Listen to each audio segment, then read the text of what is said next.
नमस्कार दोस्तों, स्वागत है आपका ओनली पीसीएस पर। आज देखिए हम लोग ये तीसरी यूनिट देखेंगे जो हमने सीरीज शुरू की है यूपी पीसीएस मेंस की पेपर 5 की। और 6 की ये पेपर 5 में अगली यूनिट है आपकी यूनिट थर्ड। और इसके क्वेश्चन दिए जाएंगे नीचे। आंसर राइटिंग शुरू हो गई है और आप जिसको भी ज्वाइन करना है और फ्री ऑफ कॉस्ट है वो आपको नीचे लिंक दिया हुआ है डिस्क्रिप्शन बॉक्स में, उसको ज्वाइन कर लीजिए और उस पर आंसर लिखिए भेजिए। आपको सुबह डे वाइज आपको आंसर मिलते हैं और उसी दिन आपको चेक होके मिल जाते हैं। ठीक है, आप इस वीडियो को देखिए, वीडियो के अंत में आपको दिए जाएंगे 2 से 3 क्वेश्चन, तो वो आपको लिख के भेजने हैं। ठीक है, चलिए चलते हैं। इसका देखिए यूनिट थर्ड है, सिलेबस है इसका स्वतंत्रता संग्राम में से 1857 से पहले एवं बाद में यूपी का योगदान, ये है सिलेबस। तो इस पे क्वेश्चन भी पूछा गया 2023 में। तो आप चलिए इसको शुरू करते हैं। क्रांतिकारी देख लेते हैं। एक तो पहले सबसे पहले क्या पूछ सकता है आपसे कि भारत के स्वतंत्रता संग्राम में यूपी के प्रमुख क्रांतिकारियों का वर्णन कीजिए। तो इस तरीके से पूछा गया क्वेश्चन है। उसमें 2023 में क्वेश्चन पूछा गया है कि असहयोग आंदोलन में यूपी की भूमिका का वर्णन करिए। 1857 में जैसे प्रमुख कितने हैं आपके यूपी से क्रांतिकारी, उनका वर्णन करिए। तो ये इसी तरीके से आता है। तो आपको यहाँ क्या है, देखिए इतिहास के बारे में मालूम है कि बहुत बड़ा है और एक वीडियो में इसे कवर करना मुश्किल है, लेकिन हम लोगों ने ई पेपर वन के लिए अगर इस वीडियो पे आए तो आपने सबने पढ़ा होगा। तो यहाँ केवल यूपी का डेटा आपको निकाल के दिया जाएगा, लिंक आपको उसी से करना है। तो ये आप लिख सकते हैं फिर आराम से क्वेश्चन, तो समस्या नहीं होगी। अगर हमें यूपी के बारे में तथ्य पता है तो हम लोग उसे कर ले जाएंगे। तो देखिए प्रमुख क्रांतिकारी कौन कौन से हैं।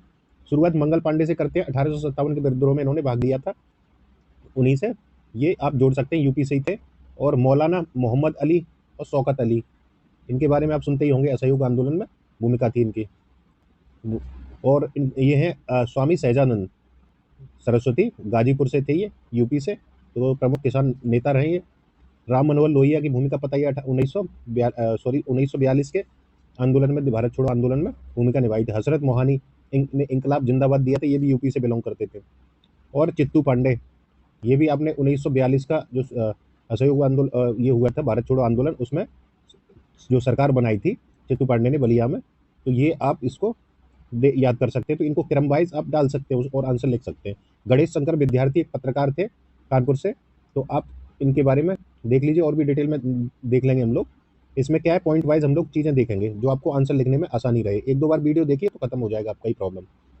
आज़ाद हैं, है ना, और राजेंद्र लाहिड़ी हैं, राम प्रसाद बिस्मिल हैं, ये जैसे प्रमुख क्रांतिकारी हुए हैं। तो जो यूपी में या तो इनका कार्य क्षेत्र रहा है या जन्मभूमि रही है। जैसे चंद्रशेखर आज़ाद हैं, जन्मभूमि तो एमपी थी लेकिन इनका कार्य क्षेत्र क्या था, वो यूपी था। तो इनको आप लिख सकते हैं यूपी से। चलिए इतने देख लिए हमने, अब आगे बढ़ते हैं। यूपी में पुनर्जागरण देखते हैं। पुनर्जागरण कैसे कैसे हुआ है यूपी में, वो थोड़ा सा देख लीजिए। तो देखिए सबसे पहले साइंटिफिक सोसाइटी की स्थापना होती है 1864 में, सैयद अहमद खान के द्वारा। तो ये दास प्रथा और पीर मुरीद का इन्होंने विरोध किया था। जो देखेंगे पुनर्जागरण का मतलब क्या होता है वो सब आपने पढ़ा होगा, वर्ल्ड हिस्ट्री में भी पढ़ा होगा, क्योंकि सिलेबस में है।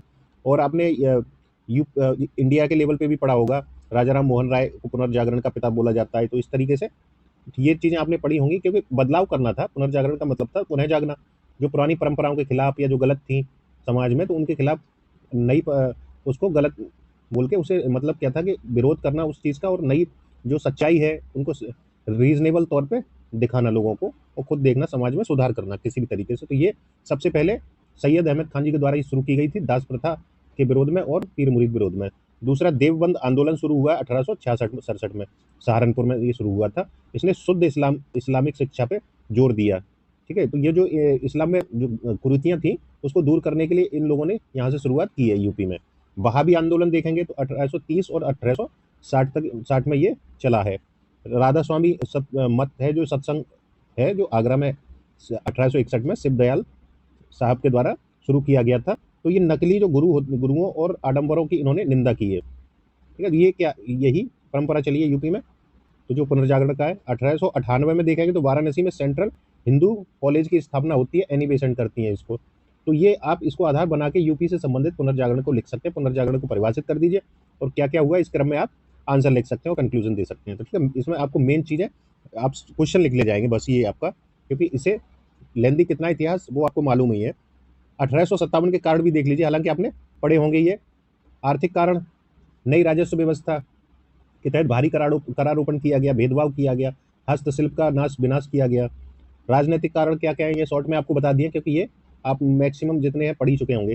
राजनीतिक कारण में क्या, साम्राज्यवादी नीतियां हैं जो डलहौजी के द्वारा अपनाई गई थी, और दोषपूर्ण न्याय प्रणाली थी, प्रशासकीय भ्रष्टाचार देखने को मिलता है, और ये क्या है, मुगल सम्राट से निंदनीय व्यवहार, तो ये सब भी राजनीतिक कारण थे।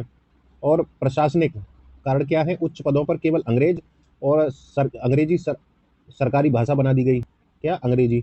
सामाजिक और धार्मिक कारण, जैसे प्रजाति भेदभाव, श्रेष्ठता की भावना, ईसाई मिशनरी, नए नियमों का निर्माण, और ऐसे अब काफ़ी हैं, तो आप वो दे सकते हैं इसमें। ठीक है, अब ये आपको पेपर फर्स्ट में भी पूछ सकता है, फर्स्ट पेपर फर्स्ट के लिए भी तैयार इसको करके रखिए, क्योंकि पूछता ही इसको। तो यहाँ आपको इस इतना डाल के आप यूपी के बारे में दे सकते हैं। 1857 में क्रांतिकारियों का नाम दे दीजिए, तो आपका ये यूपी स्पेशल से हो जाएगा। सैनिक में क्या है, वेतन भत्ते में आर्थिक असमानता थी, भेदभाव था, मनोवैज्ञानिक और धार्मिक उत्पीड़न था, धर्म परिवर्तन के नाम काफ़ी हुए थे कार्य, तो ये सब क्या था, यही कारण था सैनिक। और तात्कालिक कारण देखिए, 1856 में ब्राउन बेस बंदूक की जगह क्या आ गई थी, एनफील्ड राइफल। तो ये आपने पढ़ाई होंगी चीज़ें, कॉमन सी, हम इनको डिटेल करने से कोई फायदा नहीं है, वीडियो लंबा हो जाएगा। अब पेपर फर्स्ट में पढ़ेंगे ही, और पेपर फर्स्ट में देखेंगे इसको विस्तार से। नेतृत्व देखिए, फैजाबाद से किसने किया था, मौलवी अहमदुल्ला, गोरखपुर से बाबू बंधु सिंह, जिन्होंने गुरिल्ला युद्ध किया था, बरेली से खान बहादुर हैं। और आपको अन्य याद है जो पीटी में आप तैयार करते होंगे, इलाहाबाद से है ना, इलाहाबाद से है, झांसी से है, कानपुर से है, तो ये सब आपको पता ही होंगे, वो इजी वाले आपको लिखे नहीं है, आप इनको याद रखिए, पीटी में सबका तैयार होगा ये। आप बोलेंगे तो इस पे अलग से वीडियो बना दिया जाएगा, हालांकि आपको ज़रूरत नहीं पड़नी चाहिए इन चीज़ों की, क्योंकि अगर बेसिक तैयार नहीं है तो फिर इस वीडियो पे आप आएंगे ही नहीं। यूपी में नागरिक विद्रोह देख लेते हैं, क्योंकि इस पे बन सकता है क्वेश्चन, तो कुछ पॉइंट इसमें देख लेते हैं हम लोग। कहाँ कहाँ हुए नागरिक विद्रोह, गोरखपुर में, बस्ती और बहराइच में 1781 में हुए, अवध में हुए 1799 में, तो ये आप डाल सकते हैं अब नागरिक विद्रोह। बुंदेलखंड में देखिए अशांति हुई है, तब 1818 से 12 के बीच में। वहीं बरेली में देखेंगे असंतोष होता है 1816 में, पुलिस कर जो लगाया गया था उसके विरोध में होता है ये। हाथरस में विद्रोह होता है तो 1817 में हाथरस में होता है, जो दयाराम के नेतृत्व में एक तालुकादार थे, उनके नेतृत्व में हाथरस का विद्रोह, नागरिक विद्रोह होता है।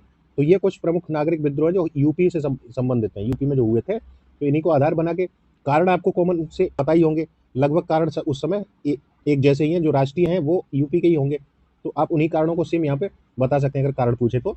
चलिए आगे देखते हैं, और प्रभाव भी वही सारे सेम होंगे। यूपी में किसान आंदोलन, तो देखिए प्रमुख संगठन देख लीजिए, यूपी किसान सभा गठित हुई थी 1918 में, अवध किसान सभा गठित हुई, एक आंदोलन हुआ 1921 में, और भारतीय अखिल भारतीय किसान सभा का गठन हुआ 1936 में। तो ये कुछ प्रमुख किसान संगठन है जिनको आप आंसर में कोट कर सकते हैं। अब देखिए यूपी किसान सभा के बारे में देखते हैं, इसमें क्या है कि मालवीय और गौरीशंकर मिश्र, इंद्र नारायण द्विवेदी ने इसको स्थापित किया था, यूपी किसान सभा को। कहाँ पे, इलाहाबाद, इसका क्षेत्र क्या था, तो इलाहाबाद, प्रतापगढ़, जौनपुर, 400 से अधिक इनकी शाखाएं थी। विस्तार किसने दिया इसको, झिमुरी, पाल सिंह एवं दुर्गापाल। इसके बाद में बाबा रामचंद्र भी इसी से जुड़े थे, यूपी किसान सभा से। तो ये अगर यूपी में किसान आंदोलन से पूछे तो आप इसको, इन सबको चीज़ों को, डेटा को डाल के आप क्या करेंगे, प्रेजेंट अपने तरीके से करेंगे आंसर में, और बाकी ये चीज़ें आपको पूरी सहायता देंगी। कारण क्या थे किसान आंदोलन के, जरूरत नहीं है बताने की आपको, प्रभाव क्या पड़े वो भी आपको नहीं जरूरत है, क्योंकि अब इतना सब आपने पढ़ा है और बना भी सकते हैं। एक आंदोलन में देखिए, ये भी किसान आंदोलन था, कहाँ हुआ था, सीतापुर, हरदोई, बहराइच, ये इसका क्षेत्र था विस्तार। और कौन थे नेतृत्व करता, तो मदारी पासी और सहदेव के द्वारा नेतृत्व किया गया था। क्यों, क्योंकि लगान में वृद्धि कर दी गई थी। अखिल भारतीय किसान सभा के बारे में जान लीजिए, ये स्वामी सहजानंद सरस्वती इसके अध्यक्ष थे और एनजी रंगा महासचिव थे, तो इसे भी आप देख लीजिए, अखिल भारतीय लेवल पे थी ये। यूपी में भी इसके क्या हुए थे, जो संगठन, यूपी में किसान सभा लखनऊ में देखेंगे तो इसका आयोजन हुआ है, जो सम्मेलन होते थे उनका, तो ये आप डाल सकते हैं यूपी के आंसर में भी। आगे चलते हैं, आगे देखते हैं इसमें महिला क्रांतिकारी, क्योंकि स्पेशल महिलाओं पे बन सकता है क्वेश्चन आपका, कि महिलाओं पे की भूमिका, क्योंकि महिलाओं का इशू कई सारे रहे यूपी में। जैसे अभी देखें संसद से भी देखिए, जो 33% का रिजर्वेशन बिल है वो भी पास हो गया है, तो महिलाओं के मुद्दे काफ़ी चर्चा में रहे। तो हो सकता है कि इतिहास से जोड़ के या तो पेपर 1 में पूछ ले या पेपर 5 में पूछ ले आपसे, इतिहास में जोड़ के इस चीज़ को। तो देखिए महिला क्रांतिकारियों में क्या क्या है, लक्ष्मीबाई को जानते ही हैं, रानी लक्ष्मीबाई, झांसी से 1857 में। आपको पूरा दिखा देना क्रम से, अगर केवल महिलाएं पूछता है तो आप यहाँ से 1857 से, और भी आपको पहले की पता हो तो वो भी डाल सकते हैं, हालांकि इतनी जरूरत नहीं पड़ेगी, इतने नाम दे दिए गए। रानी लक्ष्मीबाई और अजीजन बाई कानपुर से थी। ठीक है, इनको मस्तानी महिला मंडली का अ, अध्यक्ष बनी थी ये कौन, अजीजन बाई। तो ये हैवलॉक ने सरेआम इनको गोली मार दी थी, हैवलॉक ने इन्हें गोली मार दी थी सरेआम, तो इनका नाम याद रखिए। और बेगम हजरत महल के बारे में तो आप जानते ही होंगे, कहाँ से, लखनऊ से, अवध से नेतृत्व किया इन्होंने। और महक परी के नाम से ये फेमस थी। कैंपबेल ने जाके गोरखा रेजिमेंट की सहायता से ये जो विद्रोह यहाँ पे अवध में लखनऊ में था ये दबाया था। झलकारी बाई ये रानी लक्ष्मीबाई के साथ ही थी, तो इन्हें दुर्गा दल का मुखिया नियुक्त किया था।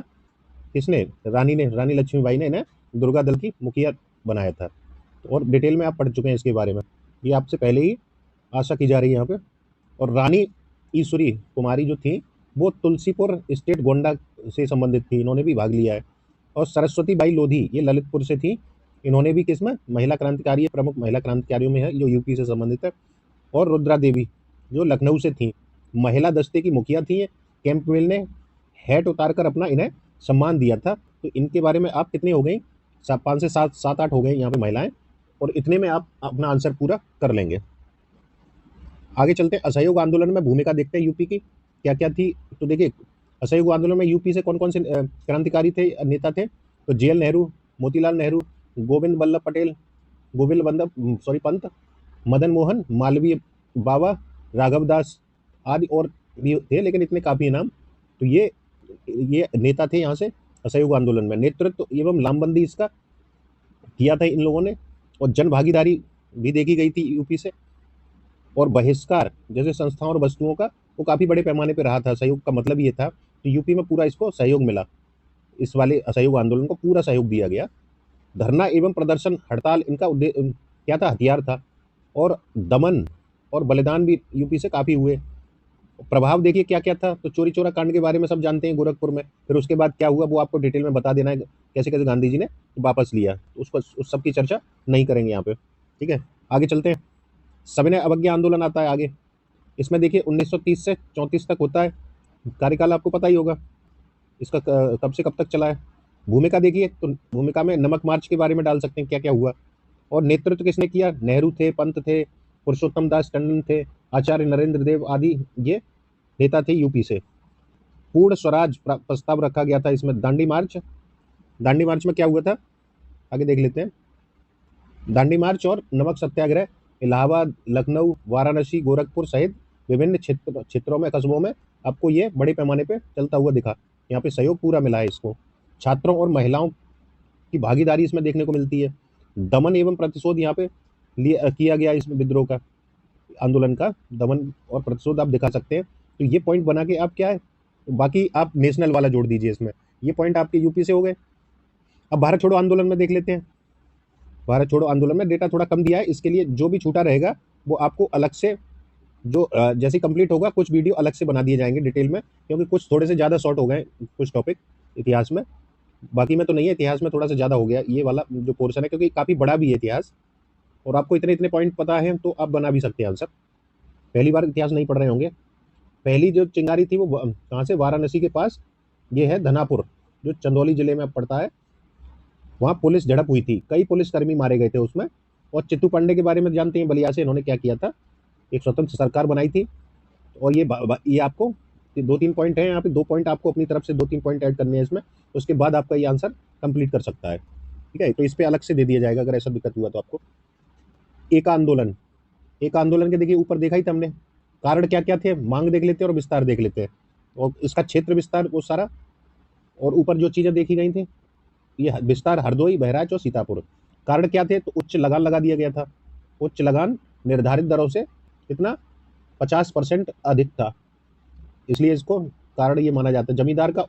जमींदारों का उत्पीड़न देखने को मिलता है। लगान साझा करने की प्रथा देखने को मिलती है। मांग क्या थी इनकी, कि केवल याद रखिए निर्धारित लगान भुगतान देने के लिए इनकी मांग थी, क्योंकि ये 50 निर्धारित से 50% अधिक लगान था। इन्होंने मांग की कि हमें निर्धारित लगान भुगतान ही करना है। बेदखल होने पर खेत का कब्जा नहीं छोड़ेंगे, बेगार नहीं करेंगे, अपराधियों को मदद नहीं करेंगे, और पंचायत के निर्णयों का पालन करेंगे। तो ये थे इनके प्रमुख मांग थी और कारण थे। अब आपका एक आंदोलन पे आए क्वेश्चन, तो आप इसको लिख सकते हैं। मेरठ षड्यंत्र मामला 1929 में कब हुआ था, 1929 में हुआ था। तो ये आपको ये वाला मेरठ वाला, और एक इसमें छूट गया काकोरी वाला, काकोरी षड्यंत्र, क्योंकि ये भी यूपी से संबंधित है। काकोरी षड्यंत्र आपका ये आप पता होना चाहिए। इसके बारे में भी हो सकता है कि पूछ लेते हैं, जो भी ये यूपी से संबंधित है तो इसके बारे में अलग से बता दिया जाएगा। बाकी चीज़ें तो आपने इसके बारे में पढ़ी होंगी, इसलिए यहाँ लिखा नहीं गया है क्योंकि ज़्यादा चर्चित रहता है ये। मेरठ षड्यंत्र मामला 1929 को हुआ था। 31 श्रमिक नेताओं को गिरफ्तार किया गया था। 3.5 वर्ष ये मुकदमा चला। मुजफ्फर अहमद ऐसे डांगे और जोगलेकर, फिलिप स्प्रेट, शौकत उस्मानी और बोन ब्रेटली और अन्य ऐसे नाम थे जो जिन पर मुकदमा चलाया गया था। ये एक श्रमिक आंदोलन था। क्या था? श्रमिक आंदोलन के नेता थे ये, जिन पे मेरठ षड्यंत्र मामला चला था।